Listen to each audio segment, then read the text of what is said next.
Assalamualaikum warahmatullahi wabarakatuh. Salam sejahtera untuk kita semua. Saya Dr. Meiti Ardiana, spesialis jantung dan pembuluh darah konsultan Magister Hukum dari Divisi Prevensi dan Rehabilitasi Kedokteran Kardiovaskular Rumah Sakit Dr. Sutomo, Surabaya. Saat ini saya akan membahas tentang kegawat daruratan kardiovaskular pada jamaah haji. Indonesia adalah negara dengan jumlah penduduk muslim terbesar di dunia, sehingga memiliki kuota haji yang juga paling besar, yaitu lebih dari 221.000 jamaah setiap tahunnya. Ibadah haji sendiri melibatkan aktivitas fisik yang berat dan terus-menerus, mulai dari berjalan jauh, menanjak, hingga berdesak-desakan di tengah cuaca yang ekstrim dan panas. Kombinasi antara tuntutan aktivitas dan faktor lingkungan ini memberikan beban kerja yang sangat besar pada sistem kardiovaskular pada jamaah. Kondisi tersebut semakin berisiko bagi jamaah yang sudah berusia lanjut, di mana lebih dari 30% jamaah Indonesia tergolong lansia. Kelompok ini memiliki kerentanan yang lebih tinggi untuk mengalami gangguan kesehatan akut, terutama penyakit jantung. Tidak heran, laporan resmi menunjukkan bahwa sebagian besar kematian jamaah haji setiap tahun disebabkan oleh masalah kardiovaskular. Berikut ini adalah beban epidemiologi dan profil mortalitas kardiovaskular pada jamaah haji di Indonesia dari tahun 2017 hingga tahun 2024. Terlihat bahwa proporsi kematian akibat penyakit kardiovaskular tetap tinggi, dengan angka yang beberapa kali melampaui batas 50%, termasuk puncaknya yaitu pada tahun 2022 yang mencapai lebih dari 55%. Penyakit jantung, terutama infark miokard akut dan gagal jantung, menjadi penyebab utama kematian dengan kontribusi sekitar 66% atau setara 446 kematian. Kondisi ini memperlihatkan adanya kesenjangan yang signifikan dalam screening pra-keberangkatan serta efektivitas pencegahan sekunder yang masih perlu diperkuat. Oleh karena itu, upaya untuk peningkatan screening istitoha, penggunaan gelang penanda RISTI, serta standarisasi protokol respons cepat di seluruh jenjang layanan menjadi sangat penting. Langkah-langkah ini mencakup TKHK, Posko Satelit, KKHI, dan Rumah Sakit Arab Saudi sebagai pusat rujukan cepat. Dengan penguatan sistem ini diharapkan deteksi dini dan penanganan kardiovaskular pada jamaah haji dapat lebih terjalan secara optimal. Berikut ini adalah beberapa penyakit jantung yang dapat terjadi pada jamaah haji. Dari total kasus yang dilaporkan, lebih dari 600 kasus merupakan penyakit jantung, sementara hanya sebagian kecil yang bukan berasal dari sistem kardiovaskular. Grafik di sebelah kanan menunjukkan bahwa gagal jantung kongestif menjadi diagnosis yang paling sering ditemukan, disusul oleh infark miokard akut dan hipertensi yang tidak terkontrol. Kondisi ini mencerminkan tingginya beban penyakit jantung pada jamaah haji, terutama pada mereka yang memiliki komorbid sebelum keberangkatan. Selain itu, berbagai kondisi lain penyakit jantung seperti fibrilasi atrium, edema paru, hingga shock kardiogenik juga muncul sebagai komplikasi yang tidak jarang dijumpai selama ibadah haji. Berikut ini adalah beberapa faktor risiko utama yang dapat memicu kegawatan kardiovaskular pada jamaah haji. Yang pertama adalah aktivitas fisik berat seperti tawaf, sa'i, atau memaksakan ibadah arba'in. Aktivitas ini meningkatkan beban kerja jantung dan kebutuhan oksigen miokard sehingga dapat memicu iskemia hingga infark. Untuk mencegahnya diperlukan pembatasan aktivitas, penggunaan kursi roda bila perlu, serta edukasi kepada pasien mengenai rukhsah atau keringanan ibadah. Faktor kedua adalah paparan suhu ekstrim yang sering terjadi di Arab Saudi. Panas yang tinggi disertai kelembapan yang rendah dapat menyebabkan dehidrasi dan stres termal. Kondisi ini beresiko memicu hipertensi maupun gagal jantung akut. Karena itu, jamaah perlu menjaga dehidrasi yang cukup dan menghindari paparan panas langsung. Faktor ketiga adalah kepatuhan pengobatan dan kondisi infeksi. Jamaah yang tidak rutin minum obat atau yang sedang mengalami ISPA dapat mengalami perburukan tekanan darah, diabetes, dan kondisi jantungnya. Untuk mengatasinya dibutuhkan pemantauan rutin dengan smartwatch, pengawasan dari tim kesehatan, serta penanganan infeksi yang cepat dan tepat. Ketiga faktor ini saling berkaitan dan harus menjadi perhatian dalam utama pencegahan kegawatan kardiovaskular selama pelaksanaan haji. Berikutnya adalah proses screening istitaha kesehatan dan stratifikasi risiko kardiovaskular pada jamaah haji. Proses ini terdiri dari 3 tahap yang penting. Tahap yang pertama adalah pendaftaran porsi. Pasien akan mengisi data pribadi dan mengikuti screening awal untuk mendeteksi potensi risiko kesehatan. Tahap selanjutnya yaitu tahap kedua, yaitu fasilitas kesehatan. Setelah pendaftaran, pasien akan menjalani pemeriksaan lebih mendalam oleh tenaga medis profesional untuk menilai lebih lanjut kondisi kesehatan pasien. Tahap ketiga yaitu layak terbang, dan akan ditentukan status akhir pasien apakah memenuhi syarat atau tidak untuk melanjutkan aktivitas. Penetapan istitaha kesehatan bagi jemaah haji sangat penting untuk memastikan keselamatan dan kelancaran ibadah. Terdapat 3 kriteria non-istitaha yang dapat menghalangi keberangkatan dari jamaah haji. Yang pertama yaitu gagal jantung stadium 4 atau NIHA 4 yang memiliki resiko dikompensasi fatal tinggi saat aktivitas haji yang padat. Untuk menilai kondisi ini digunakan skala NIHA 4 yang menunjukkan keterbatasan aktivitas yang sangat berat. Kedua yaitu penyakit jantung koroner berat seperti triple vessel disease, yaitu penyumbatan pembuluh darah utama ini berisiko menyebabkan serangan jantung atau gagal jantung akut saat stres fisik. Penilaian dilakukan dengan ekokardiografi dan angiografi. Ketiga yaitu ketidakmampuan untuk berjalan jauh yang menunjukkan cadangan fungsional jantung yang sangat terbatas. Jamaah dengan kondisi ini tidak mampu menempuh jarak wajib haji dengan aman dan harus dinilai dengan menggunakan SMWT dan batas jarak tempuh kurang dari 150 meter. Jemaah haji yang tidak memenuhi syarat istitaha kesehatan haji adalah jemaah haji yang memiliki kriteria pemeriksaan medis lanjutan ditemukan hasil sebagai berikut. Yang pertama adalah penyakit jantung iskemik dan infark miokard dengan riwayat serangan dalam 3 bulan terakhir dengan gambaran EKG yang khas. Yang kedua adalah gagal jantung dan kardiomegali dengan ejection fraction kurang dari 35% dan pada pemeriksaan ekokardiografi atau klasifikasi NIHA lebih dari 3 setelah melakukan SMWT atau tidak dapat melakukan tes SMWT karena adanya kontraindikasi dan gejala akut pada saat pemeriksaan. Pengelolaan kesehatan jantung bagi jamaah haji sangat penting untuk mencegah risiko kesehatan selama beribadah. Beberapa pemicu penyakit jantung antara lain adalah aktivitas fisik yang terlalu berat, lupa meminum obat secara rutin, ibadah fisik yang memicu keluhan seperti nyeri dada dan sesak nafas, serta faktor risiko tinggi seperti merokok.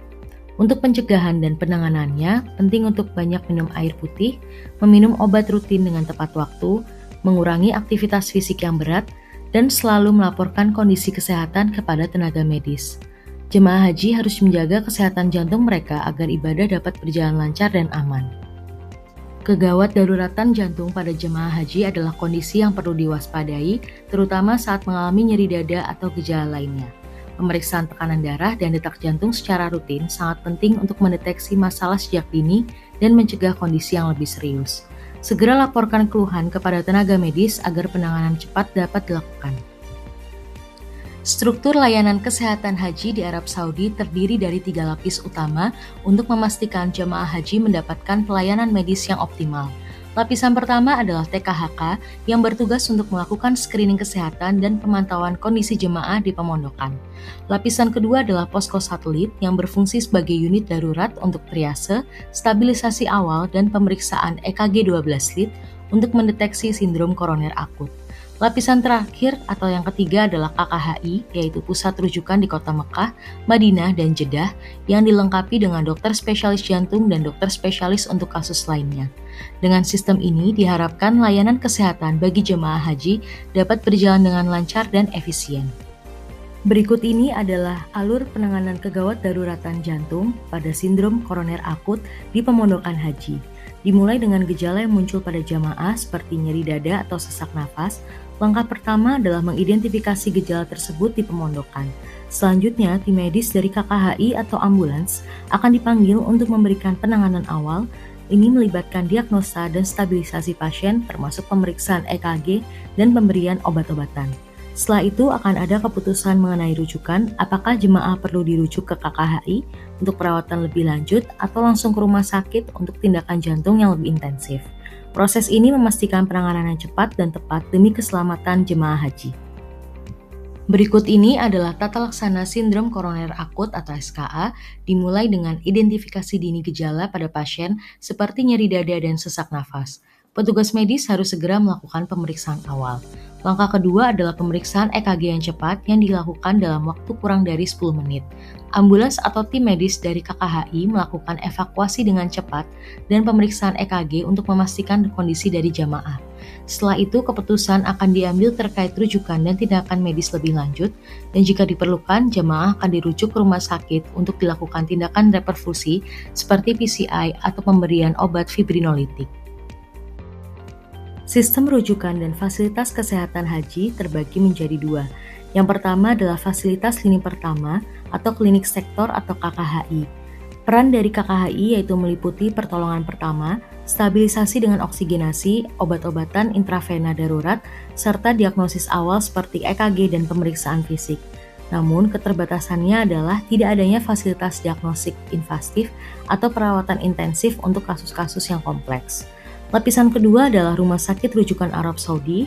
Di tempat ini, fasilitas ini menangani penanganan definitif dengan fasilitas ICU, laboratorium, dan kateterisasi jantung, serta penanganan oleh spesialis kardiologi. Proses rujukan dilakukan dengan koordinasi antara tim medis KKHI dan rumah sakit rujukan di Arab Saudi. Peningkatan efisiensi respons gawat darurat kardiovaskular dilakukan dengan dua pendekatan utama. Yang pertama adalah standarisasi protokol cepat, yaitu melatih TKHK dan posko satelit sesuai protokol door to EKG dan door to referral untuk memastikan penanganan yang cepat dan tepat. Kedua adalah pelatihan lanjutan bagi dokter spesialis jantung dan pembuluh darah dan tim KKHI untuk mengoptimalkan stabilisasi pasien sebelum transfer ke rumah sakit rujukan. Pendekatan ini sangat penting dalam menjaga keselamatan jamaah haji yang mengalami kegawat daruratan jantung. Penanganan gagal jantung akut pada jamaah haji menggunakan tata laksana umum seperti dalam sistem Forrester, namun seringkali kurang memadai karena beberapa alasan tertentu. Salah satunya adalah kurangnya perhatian terhadap pemicu khas haji seperti dehidrasi, stres termal, kelelahan akibat ibadah, dan ketidakpatuhan terhadap obat-obatan yang bisa menyebabkan acute decompensation heart failure atau ADHF. Masalah lain adalah dilema dalam manajemen cairan di mana tidak ada panduan yang spesifik untuk jemaah yang mungkin mengalami dehidrasi sekaligus retensi cairan, sehingga perlu kehati-hatian dalam pemberian cairan. Ketiga yaitu keterbatasan sumber daya di fasilitas lini pertama atau KKHI seperti keterbatasan obat intravena dan alat monitoring invasif serta kurangnya dukungan sirkulasi mekanik seringkali mengharuskan pertimbangan untuk merujuk pasien. Dalam klasifikasi klinis Forrester, gagal jantung akut dibagi menjadi 4 tipe berdasarkan perfusi dan kongesti. Tipe pertama adalah hangat dan kering yang menunjukkan kondisi stabil atau terkompensasi dan ditangani dengan optimasi obat oral. Tipe kedua adalah kongesti basah yang menunjukkan kongesti paru dengan perfusi baik dan ditangani dengan diuretik serta vasodilator. Tipe ketiga adalah dingin dan kering dengan hipoperfusi tanpa kongesti yang ditangani dengan cairan intravena dan inotropik jika diperlukan. Tipe keempat adalah dingin dan basah dengan kondisi yang lebih parah yang memerlukan inotropik, vasopresor, diuretik, dan mungkin shock kardiogenik. Acute decompensated heart failure atau gagal jantung akut dekompensasi dapat dibagi dalam 4 profil klinis berdasarkan perfusi dan kongesti. Profil pertama yaitu warm and dry menunjukkan pasien stabil dengan perfusi yang baik dan tanpa tanda kongesti. Penanganannya melibatkan terapi pemeliharaan seperti ACE inhibitor, ARB dan beta blocker, serta pemantauan volume dan hemodinamik. Profil kedua yaitu warm and wet menunjukkan perfusi yang baik namun ada kongesti paru atau perifer seperti edema. Terapi diuretik loop dan vasodilator sangat diperlukan dengan evaluasi penyebab dekompensasi seperti non-adherensi atau infeksi. Profil ketiga yaitu cold and dry menunjukkan hipoperfusi tanpa kongesti, pengelolaannya melibatkan cairan loading jika tekanan darah rendah dan inotropik jika tidak responsif dengan cairan. Profil terakhir yaitu cold and wet mengindikasikan hipoperfusi disertai kongesti berat dan penanganannya melibati oksigen, ventilasi diuretik, intravena dosis tinggi, serta inotropik dan vasopresor. Evaluasi untuk dukungan sirkulasi mekanik atau transplantasi jantung dilakukan jika diperlukan. Dehidrasi pada gagal jantung dapat disebabkan oleh beberapa faktor, antara lain penggunaan diuretik yang agresif, asupan cairan yang tidak memadai, dan kehilangan cairan akibat muntah, diare, atau demam. Dehidrasi pada gagal jantung menyebabkan gangguan perfusi akibat volume intravaskular yang rendah, bukan hanya disebabkan oleh kegagalan pompa jantung, dan untuk penanganannya pemberian cairan intravena seperti NaCl 0,9% atau ringer laktat sangat penting dan dengan pemantauan respon klinis yang cermat. Pemantauan ketat meliputi tekanan darah, laju jantung, dan tanda-tanda kongesti seperti peningkatan JVP, serta pemantauan produksi urin dan hasil laboratorium untuk memantau fungsi ginjal. Hipertensi emergensi adalah peningkatan tekanan darah yang sangat tinggi, lebih dari 180/120 mm air raksa, yang disertai dengan kerusakan organ target akut seperti otak, jantung, atau ginjal. Kondisi ini mengancam nyawa dan memerlukan penurunan tekanan darah segera dalam waktu beberapa menit dengan penurunan 25% pada jam pertama. Penanganannya dilakukan di ICU dengan titrasi ketat menggunakan obat intravena untuk mencegah kerusakan organ lebih lanjut.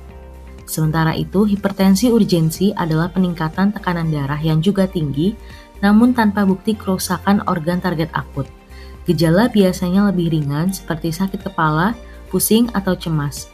Penanganannya dilakukan secara bertahap dalam 24 hingga 48 jam dengan obat antihipertensi oral dan biasanya tidak memerlukan rawat inap. Selanjutnya adalah penanganan kegawatan hipertensi pada jemaah haji.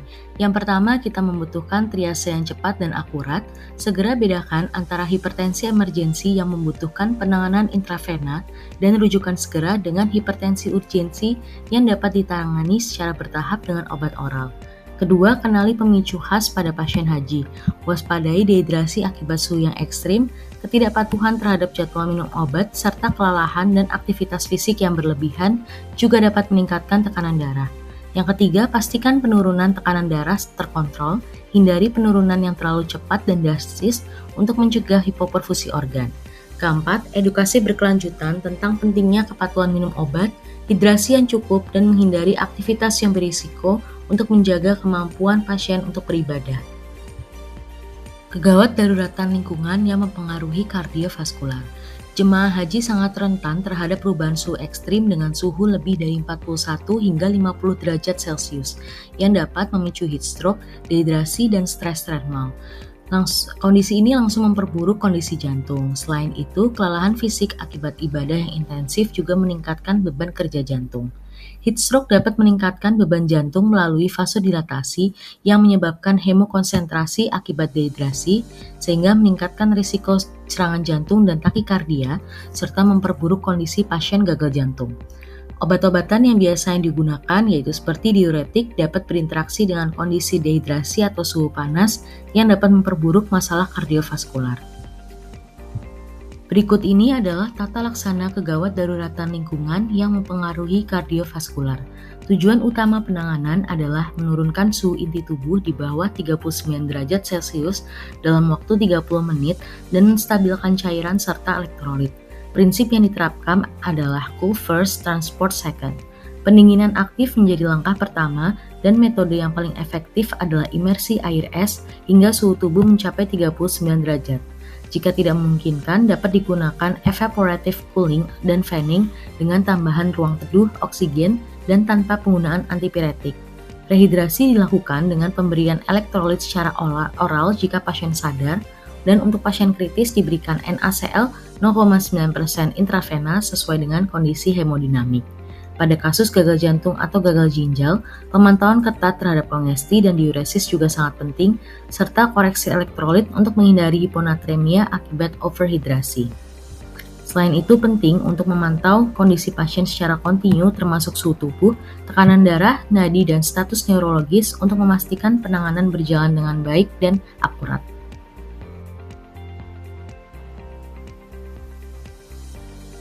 Selanjutnya adalah pencegahan kegawatan kardiovaskular pada jemaah haji. Langkah pertama yang dapat kita lakukan adalah optimalisasi kondisi kesehatan para jemaah pra-keberangkatan. Dapat dilakukan secara pemeriksaan kesehatan yang menyeluruh, termasuk memastikan jemaah membawa stok obat yang cukup dan sesuai jadwal minum obat. Selain itu, pastikan vaksinasi yang diwajibkan juga telah dilakukan. Yang kedua adalah manajemen aktivitas fisik. Jemaah harus cukup istirahat dan memilih waktu ibadah pada saat suhu lebih sejuk seperti pagi atau malam hari. Aktivitas fisik yang berat seperti tawaf harus dilakukan dengan hati-hati dan jemaah lansia disarankan menggunakan kursi roda. Yang ketiga adalah manajemen hidrasi dan suhu tubuh juga sangat penting untuk mencegah heat stress. Jemaah harus memastikan hidrasi yang cukup dengan minum air putih secara teratur. Selain itu, penggunaan pelindung diri seperti payung dan topi lebar juga sangat disarankan untuk menjaga suhu tubuh tetap dingin. Yang keempat yaitu kepatuhan terhadap obat dan diet juga harus sangat diperhatikan. Gunakan alarm atau pengingat visual untuk mematuhi jadwal obat dan batasi konsumsi garam untuk mencegah retensi cairan. Kelima yang sangat penting yaitu untuk mengenali gejala dini dan tindakan yang cepat. Kenali tanda-tanda kegawatan darurat kardiovaskular seperti nyeri dada, sesak nafas, dan pingsan. Segera berhenti beraktivitas dan cari bantuan medis jika terjadi kegawat daruratan seperti itu. Berikutnya skenario kegawat daruratan jantung di pesawat. Tuan A, seorang jemaah haji berusia 62 tahun, merupakan bagian dari kloter Sub-92. Beliau memulai perjalanan dari asrama haji embarkasi Surabaya dengan memakai pakaian ihram. Dari data medis, Tuan A memiliki riwayat gagal jantung kongestif atau CHF dengan obat rutin furosemid, bisoprolol, spironolakton, dan captopril. Obat-obatan tersebut diletakkan di koper besar yang sudah dibawa lebih dahulu. Setibanya di pesawat, suhu yang dingin membuat Tuan A merasa tidak nyaman dan takut untuk pergi ke toilet. Setelah 5 jam penerbangan, Tuan A dilaporkan mengalami sesak nafas yang berat, gelisah, dan berkeringat dingin. Pemeriksaan menunjukkan GCS E4, V4, M6, tekanan darah 180/100 mm air raksa, saturasi oksigen 82% room air, dan bronki kasar yang penuh di kedua lapang paru. Kasus apakah yang terjadi pada Tuan A tersebut? Dari gejala yang ada, kemungkinan besar Tuan A mengalami dekompensasi jantung atau acute decompensated heart failure atau gagal jantung akut.